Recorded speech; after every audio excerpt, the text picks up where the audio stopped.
movie review. So I did say I have two, so I'm gonna do two. One I'm holding off on, but it's like, so from this year, 2023, I got Transformers: Rise of the Beasts. And I saw it yesterday in D box, and I was surprised because it was so empty. Because for me, like to me, I see it's better. D box seating for this was amazing. Yet only out of everybody in the theater, there was a total of me included about 13. Kind of surprised by that. But, that was just my theater. I don't know what it was for everybody else's theaters. But yeah, I thought D box would have been packed because for my area, we only have one theater. Well, there's a few theaters that have 4DX and D box seating. And for my theater, they only have one theater for D box. And when a movie comes in and has D box, you only have like a week or two to see it in D box, and then that's it. So, yeah. So, if you haven't seen this and you don't want spoiled, fuck off. But if you're the hate watching type, come on by. We're going to go through this. Here's my thoughts.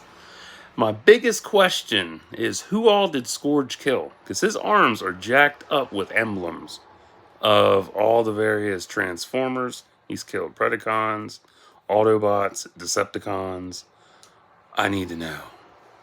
But G.I. fucking Joe. Oh my god. I wasn't expecting that. I did not expect that plot twist ending. That was nice. I thought it was going to be Nest, but nah. Because I recognized the dude, and I was like, oh, this is going to be Nest. And then flipped his card over, it's G.I. Joe. I'm like, it's fun. And I brought this up before in I think it was my review for G.I. Joe or Star Wars or something. G.I. Joe, Star Wars, and Transformers all share the same brand, Hasbro. They've never done a crossover event. Never. It's crazy, but oh well. Would I want to see a crossover with G.I. Joe and Transformers on the big screen? That'd be cool as fuck. I would like that. What really makes this film special is the amount of cultural focus. Yes, there's a lot of cultural focus in this. From Noah and his brother, Noah and his family, to the Autobots, the Maximals, Peru, and even the Terrorcons. Like, there's so much culture in this. And I love that. It was beautiful. So good. And even New York itself, like, damn. I truly enjoyed that aspect so very, very much. So good. I was slightly dismayed that the original voice talents for the Maximals weren't included for this. That did rub me the wrong way. I was like, oh, man. I was mad. But they did good. And I'll come back to that later. I wonder if Scourge killed Megatron since he had his truck form. Yeah, I think he did kill Megatron. I really think he did because he has the same truck form. Like, okay then. Kind of disappointed that the Maximals weren't featured as much, and the transformations were pretty cut down versus the Last Knight and Bumblebee. Yeah, I saw the Last Knight and Bumblebee both in D box, and yeah, D box for them were amazing. But for this, there wasn't a lot of movement, honestly. Like, there was, but not as much as the other two, which is so strange. And if you're wondering, yes, this does tie into Bumblebee as well. So, yeah. I do like Optimus Prime's voice, though. I was very surprised who voiced him, too. It's also nice seeing how young Optimus Prime is versus his seasoned warrior layout. Yeah, definitely. This Optimus is much more naive and young and self-doubting, and I love that. Like, that's real character development. I love that. Real character flaws. Who did I really like the most in this? Noah and Scourge. Surprisingly, I was like, who do I really like? And I was like, Noah and Scourge. They're the best. Would have been cool to see backstory on how Scourge met Unicron and The other Terracons, definitely. And plus, through this, you can tell a lot was cut, which sucks. Like, damn it. I also did love seeing inside of Unicron. That's a first. Well, actually, it's a second. The first time you've ever seen inside of Unicron was the animated film. And that was when he was transformed. But in this, you really get to see him. You get to see more inside him before he transforms, which is really nice. Hopefully, the follow up will have him in full form because that transformation sequence is going to be at least 1 to 2 minutes. He's a big son of a bitch. You can't expect that to be done in a minute, much less 20 seconds. Oh no. But if you're going by budget wise, I can't imagine how much a 3-second transformation would cost. I can't imagine. The only thing I know about that is from Godzilla, and having him on screen for 3 seconds was $187,000.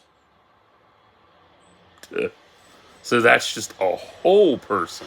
That's a whole creature for 3 seconds on screen. It's a lot. So, I don't know. Is this the best Transformers movie out of the whole series? It's better than Revenge of the Fallen. Definitely. I loved Revenge of the Fallen, but it has that underrated gem feel, to be honest. It's an 8.2 to 9.2 out of 10 for me. Like, I really enjoyed this, but there's so much they cut. And you can tell there were a lot of cuts, which sucks, and I hate when shit gets cut out. But overall, it really paced out beautifully. And there's no, I don't know, it doesn't stick with the cliche shit. And you'll understand what I'm talking about. It's a damn shame Airazor never transformed either. That was a bummer. Like, she just stays in beast form the whole time. I'm like, really? Transform, bitch. Major props on blending fur with mechanical too. Yeah, Fu did good on that.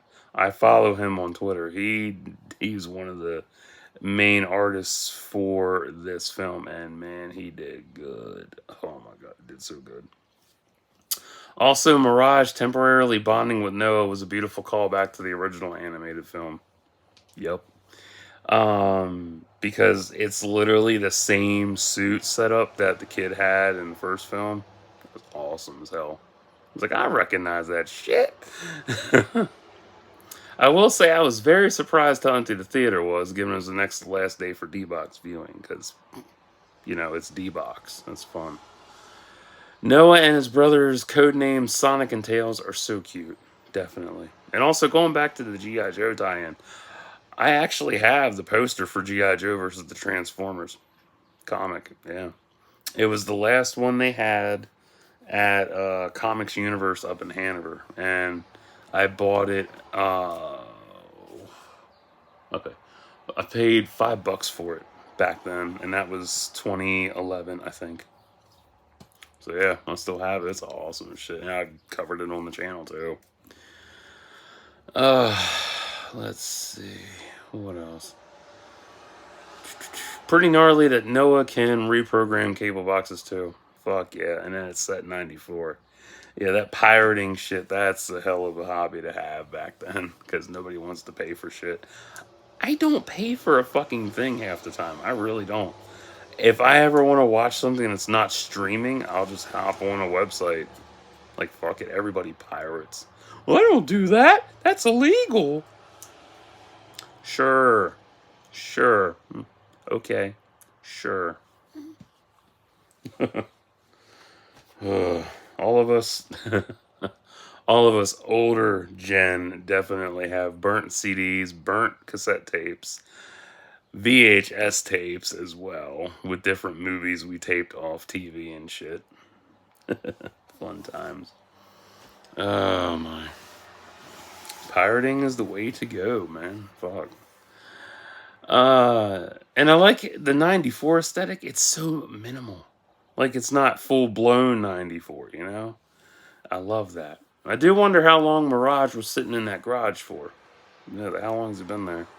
Optimus being a naive, xenophobic, self-doubting leader is a great layer of his evolution into who he would become. Yeah, easily. I do wonder how long the final battle really was, because that battle was awesome, but short as tits. Like, it was short as hell. So sad, man. Like, it was dope, but there were so many cut. And I'm like, how long was this fight originally? And I also think that Airazor's death was edited down too. Yeah, because she got infected by Scourge. Optimus Primal had to kill her, and he gave her a bear hug to kill her. I think he squeezed her a little harder, and like Energon oozed out of her ass. So yeah, that was a bitch though. Oh my. Let's see what else we got. Oh shit, Ron Perlman voice Optimus Primal. That was interesting. I didn't recognize the voice. And I had to look, I was like, that was Ron Perlman? Really? And Peter Dinklage did Scourge.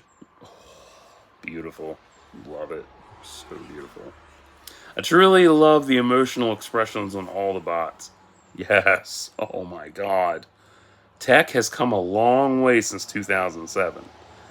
That's so fucking crazy that 16 years ago they just started Transformers. And here we are 16 years later.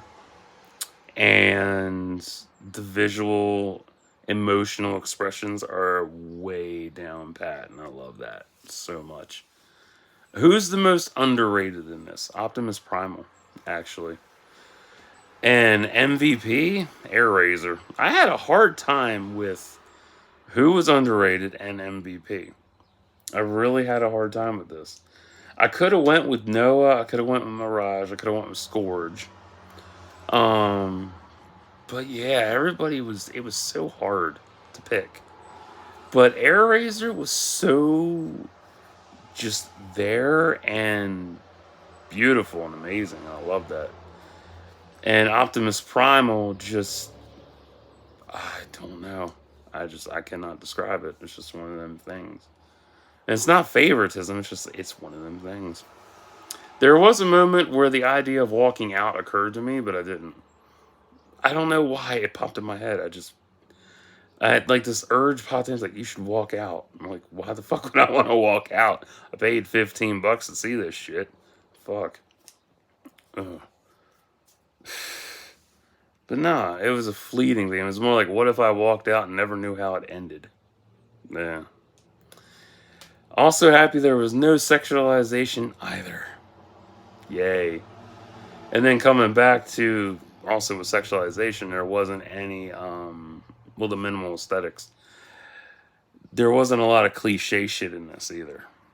Like, you had your basic, department head takes credit for underlings, discoveries and shit. But she got the upper hand anyway. Elaine ended up on 60 Minutes and shit. And also, like, the TV that had the metal sticker of "Don't change his channel." It's funny as shit. So who watches 60 Minutes? I don't know. The soundtrack's badass too. Yeah, Pete Davidson voicing Mirage. That was an interesting one. It was good too. I didn't even know it was him until I saw the credits. I really didn't. I actually bought On My Soul tonight too, because I'm on the jam to that. Really nice. There was no romance either. Fuck yes, no romance. This is the first Transformers film without romance, without cliche shit, without over the top, I guess. And it's just a grounded story, and I love that. Like, it's so good for that. Oh my. I also love the message of brotherly love and learning to grow from mistakes too. Yeah. The designs even follow G1 and Beast Wars setups too. Can't get enough of that shit. I'm just mad that there wasn't a lot of, like, for the title being Rise of the Beasts, you would think there'd be spotlight on the Maximals. Like, you would see them in action and they would be doing a lot of shit. Not really. It's good, but it could have been better. If there's an extended cut, that'd be great. But I don't know. But if you don't enjoy Transformers, If you don't enjoy the cast, the crew, all that jazz, it's not for you. If you did enjoy this, you had a great time, you want to buy everything you could possibly want for Transformers Rise of the Beasts, go ahead, piss your money away. Spend $24 on a 2-pack where the figures are like this big. I won't. Ugh. And the fucking single figures are 30 a piece. Yeah, 30. And they're they're literally like, I think they're about this tall.